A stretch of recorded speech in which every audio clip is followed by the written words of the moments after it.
On a cold February morning in 2025, Bobby Brown sat in a dimly lit Atlanta studio, his hands trembling as he held a worn leather journal that hadn't seen daylight in 13 years. And as the cameras prepared to roll for what would become the most explosive interview of the decade, he whispered to himself the words Whitney had made him promise never to speak aloud. "The truth will destroy us both, but silence will destroy our daughter." And in that moment, with tears streaming down his weathered face, Bobby knew that the secret he had carried like a stone in his chest since that devastating night in 2012 was about to shatter everything the world believed about the woman they called the Voice. Because what Whitney Houston had confided to him during their final phone call, just hours before her death, was not about addiction, not about their tumultuous marriage, not even about the industry that had chewed her up and spit her out, but about a choice she had made in 1999 that would haunt her every single day for the rest of her life, a choice that involved their daughter, Bobby Christina, a secret medical diagnosis, and a decision that no mother should ever have to face alone. The journal in Bobby's hands had been delivered to him anonymously 3 weeks earlier, left in a plain brown package on his doorstep, with only a note that read, "She wanted you to know the truth when the time was right. The time is now." And as he opened the cracked leather cover and saw Whitney's unmistakable handwriting, elegant yet frantic, filling page after page with confessions, fears, and a detailed account of the events surrounding that pivotal year, Bobby felt his knees buckle because he suddenly understood why Whitney had become so protective, so paranoid, so desperately afraid in those final years, and why she had pushed everyone away, including him, especially him, because the secret wasn't just hers to carry, it was theirs, and she had been trying to protect him from a truth that could implicate them both in something the public would never forgive. But what was this secret that had tormented Whitney Houston, the woman who had sold over 200 million records, who had starred in blockbuster films, who had performed for presidents and queens, who had a voice that could make angels weep? The answer lay buried in a series of events that began not in the glamorous recording studios of Los Angeles or the stages of sold-out arenas, but in a small medical office in New Jersey, where Whitney had gone alone, without security, without publicists, without even Bobby on a rainy afternoon in September 1999, because what she was about to learn would change everything she thought she knew about her future, her career, and most devastatingly, about her role as a mother. The diary entry from that day revealed Whitney's state of mind with brutal honesty. "Today I learned that my voice, the gift God gave me, the thing that made me who I am, is dying, and the doctors say I have maybe 5 years, maybe 10 if I'm lucky, before the nodules on my vocal cords become so severe that I'll never sing again. And they asked me if I wanted the surgery, the risky surgery that could save my voice or destroy it completely, and I said yes, I'll do anything. And then they told me about the medications I'd need to take afterward, the steroids, the painkillers, the anti-inflammatories, and they warned me about the side effects, about how some of these drugs could affect my mood, my judgment, my relationships. But what they didn't tell me, what I didn't learn until months later, was that one of these medications, the one they said I absolutely had to take for the healing process, was the same drug that had nearly destroyed my mother's sister, the same drug that had turned my aunt into someone we didn't recognize. And by the time I realized what was happening to me, by the time I connected the dots between the pills and the paranoia and the rage and the depression, I was already dependent, already lost, already spiraling. And Bobby was there watching me fall apart, and he kept asking what was wrong, why had I changed, why couldn't I just stop? But how could I tell him that I was choosing between my voice and my sanity, between my career and my family, between being Whitney Houston, the superstar, and being Whitney Houston, the mother? But the real tragedy had only begun, because what Whitney didn't write in that diary entry, What she couldn't bring herself to put into words, even in her most private thoughts, was that during one of her routine checkups following the surgery, during a moment when the medication had clouded her judgment and loosened her tongue, she had confided in her doctor about something else, something about Bobby Christina, something about fears she had been carrying since her daughter was born, and that doctor, bound by confidentiality but concerned for the child's welfare, had made a call to social services, not to report abuse or neglect, but to express concern about Whitney's mental state and her ability to care for a young daughter while managing her own health crisis. And although nothing had come of that call officially, although no investigation had been launched and no custody questions had been raised, Whitney had learned about it through a friend in the medical community, and the knowledge that someone had questioned her fitness as a mother, that there was now a paper trail somewhere suggesting she might not be capable of protecting her own child, had sent her into a panic that would define the rest of her life. The weight of this revelation crushed Whitney with the force of a collapsing building, and she made a decision in that moment that would set her on a path from which there would be no return. She would do everything in her power to prove to the world that she was in control, that she was the perfect mother, that nothing and no one could question her devotion to Bobby Christina, and if that meant hiding her medical struggles, if that meant downplaying her addiction, if that meant pushing Bobby away because his presence reminded her of her vulnerability and her failures, then that's exactly what she would do. And this desperate need to appear strong, to never show weakness, to never let anyone see the cracks in her armor, became the driving force behind every destructive decision she would make for the next 13 years. Bobby Brown had sensed something was wrong, had confronted Whitney countless times, had begged her to tell him what was eating at her, what had changed so drastically after that year, but she had built walls around herself so high and so thick that not even the man she had once loved with her entire being could scale them, and their marriage crumbled under the weight of secrets, accusations, and a gulf of misunderstanding that neither could bridge.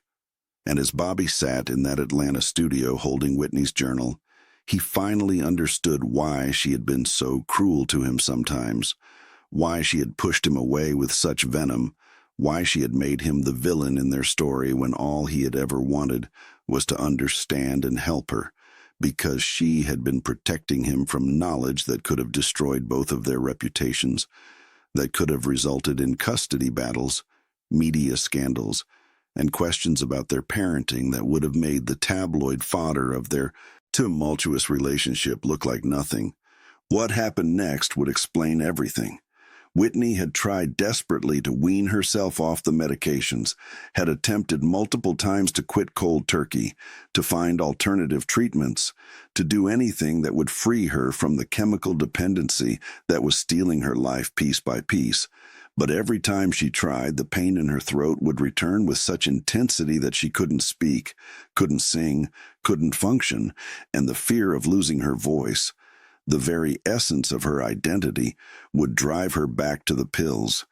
And this cycle of dependence and attempted sobriety created a pattern of behavior that the world would interpret as erratic, unstable, and self-destructive, when in reality, it was the desperate struggle of a woman trying to hold on to everything she loved while her body and mind betrayed her at every turn. Have you ever felt trapped between two impossible choices, knowing that either path would lead to loss and pain, knowing that there was no good answer, no way out, no solution that wouldn't cost you something precious? That was Whitney's reality every single day, and the diary revealed her darkest thoughts during this period. I wake up and I don't know who I am anymore. Am I the mother who tucks Chrissy in at night and tells her she can be anything she wants to be? Or am I the addict who counts pills in the bathroom at 3 a.m?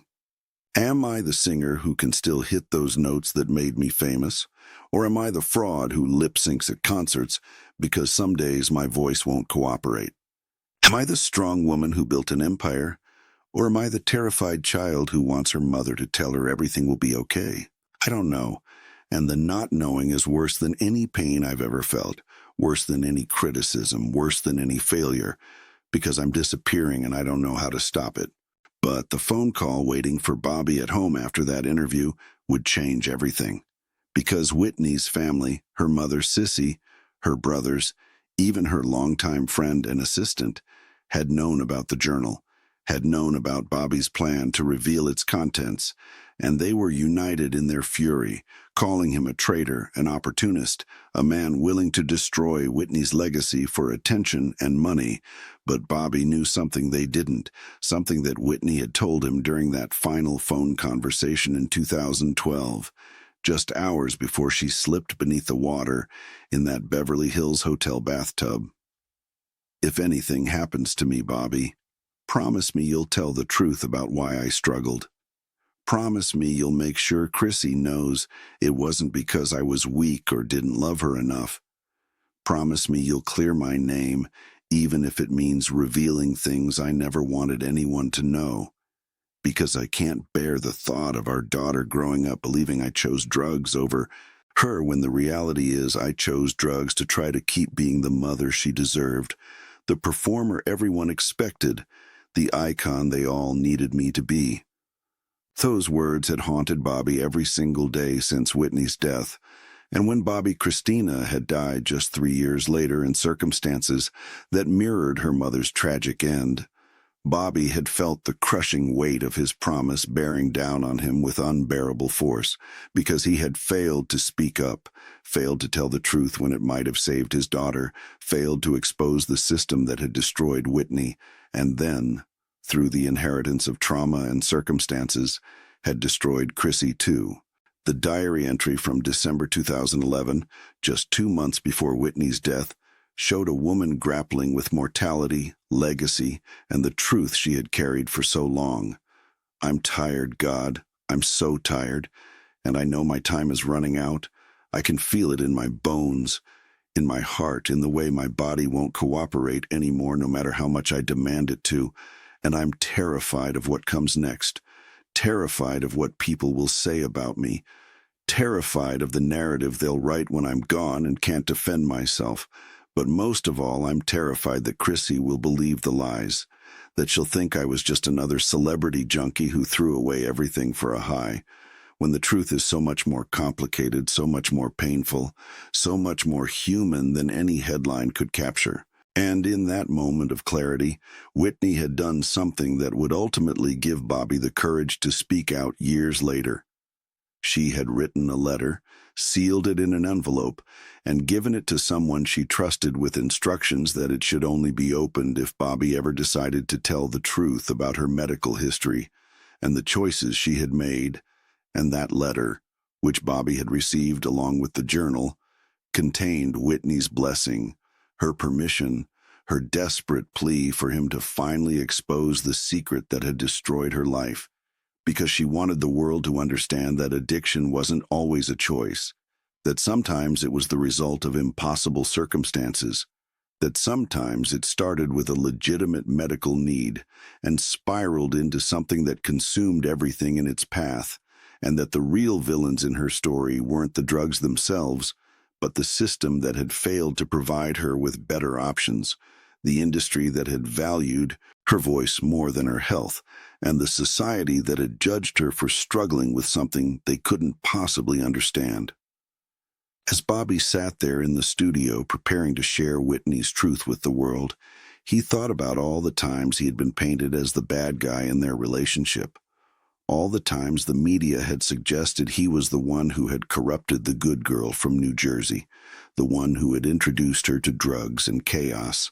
And while he wasn't innocent, he had his own demons, his own struggles, his own mistakes.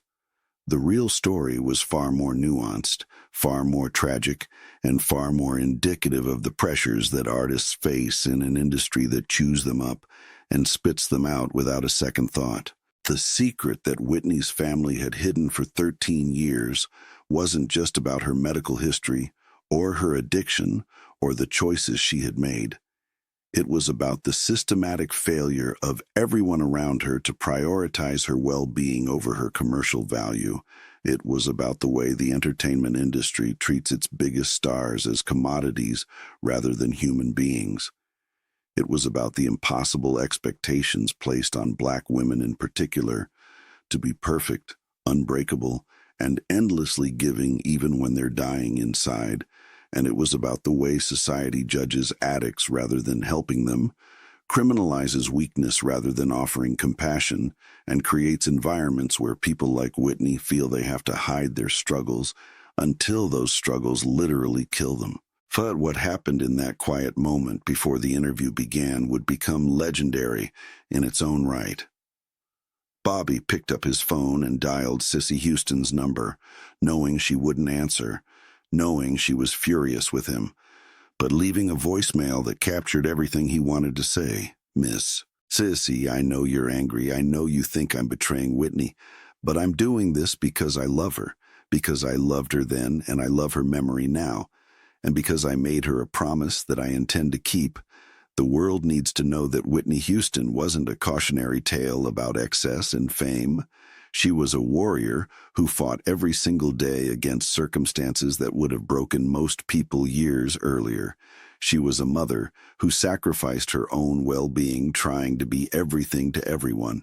And she was a human being who deserved compassion and understanding rather than judgment and ridicule. And if telling her truth means some people will hate me, if it means her family will never forgive me, then that's a price I'm willing to pay, because Chrissy is gone now too, and I'll be damned if I let both of them be remembered as anything less than the complicated, beautiful, struggling, loving people they actually were." And just when he thought he had lost everything, when he thought the burden of this secret would crush him completely, a new revelation emerged from the final pages of Whitney's journal, a revelation that would reframe everything. Whitney had known she was dying, had known for months before that night in Beverly Hills, had known that her body was giving out and that the end was coming. And she had written one final entry, dated February 10th, 2012, just one day before her death, that read, "Tomorrow I perform at the Grammy party and I don't know if I can do it. Don't know if I have anything left to give, but I'm going to try one more time to be the Whitney everyone remembers, the Whitney everyone needs, the Whitney I used to be before the pills and the pain and the secrets took over. And if this is my last performance, if this is the last time I stand in front of people and open my mouth and let the music flow through me, then I want to do it with dignity and grace and all the love I have left in my heart. And I want Bobby to know that none of this was his fault, that he tried to save me more times than I can count, that he loved me even when I was unlovable. And I want Chrissy to know that every single choice I made, good and bad, right and wrong, was made with her in mind, with her future in my heart. And I'm sorry I wasn't strong enough to beat this. Sorry I couldn't find a way to be both the mother she needed and the icon the world expected. But I tried, God knows I tried, and maybe that has to be enough. Maybe." Bobby Brown closed the journal, wiped his eyes, and looked directly into the camera as the interview began, and with a voice steady despite the tears, he said, "For 13 years, I've kept Whitney's secret because I thought I was protecting her, protecting Chrissy, protecting everyone who loved her. But secrets don't protect anyone. They just let the lies grow stronger. And today, I'm here to tell you the truth about Whitney Houston. Not because I want attention or money or revenge, but because she asked me to, because she deserves for her story to be told completely and honestly, and because there are thousands of people out there right now fighting the same battle she fought, struggling with addiction that started with legitimate medical needs, trying to be strong for their families while falling apart inside. And they need to know they're not alone, they're not weak, and they're not beyond help or hope or redemption." The headline the next morning would reveal the unthinkable truth that America's sweetheart had been suffering in silence, that the medical system had failed her, that the industry had exploited her, and that Bobby Brown, despite years of vilification, had been trying to protect and save her all along. And while some would dismiss his claims as attention-seeking, while Whitney's family would denounce him publicly, While the controversy would rage across social media and news outlets for weeks, the people who mattered most, the fans who had loved Whitney, the artists who had been inspired by her, and the addicts who had seen themselves in her struggles, would finally understand that Whitney Houston had been fighting a war that nobody knew about, carrying a burden that nobody should have to carry alone, and making impossible choices with grace and love, even when those choices were slowly killing her. And in the end, that revelation wouldn't diminish her legacy, but would instead make it more powerful, more human, and more meaningful than any carefully crafted public image could ever be, because the truth, no matter how painful or complicated or messy, is always more compelling than the myth. And Whitney Houston deserved to be remembered not as a tragic victim or a cautionary tale, but as a complex, flawed, brilliant, loving woman who gave everything she had to everyone she loved and paid the ultimate price for a world that demanded perfection while offering nothing but judgment in return. And as Bobby finished the interview and walked out into the bright Atlanta sunshine, he felt lighter than he had in years, not because the burden was gone, but because he had finally honored his promise, finally told Whitney's truth, and finally given both her and their daughter the dignity and death that they had been denied in life, knowing that somewhere, somehow, Whitney was watching and whispering the words she had said to him 1,000 times before. "Thank you for loving me even when I couldn't love myself. Thank you for seeing me when everyone else only saw the icon, and thank you for finally setting the truth free."